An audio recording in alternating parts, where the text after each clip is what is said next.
Welcome to Visual Fractions.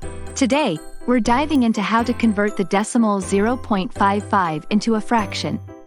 Let's start with our decimal, 0.55. Notice there are two digits to the right of the decimal. This places it in the hundredths position. To convert this decimal into a fraction, you initially put it over 1, essentially treating the decimal as the numerator in a fraction where the denominator is 1. This sets up the conversion process where we multiply both the numerator, the decimal, and the denominator, 1, by 100 because there are two decimal places.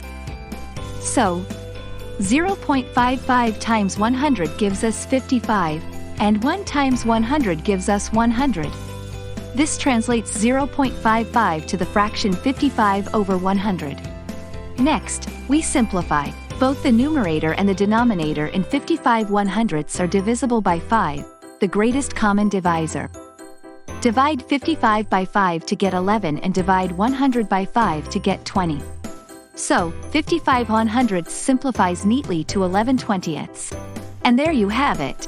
The decimal 0.55 when converted to a fraction equals 11 20ths. If you found this tutorial helpful, remember to smash that like button and subscribe to Visual Fractions for more practical math insights. Thanks for watching.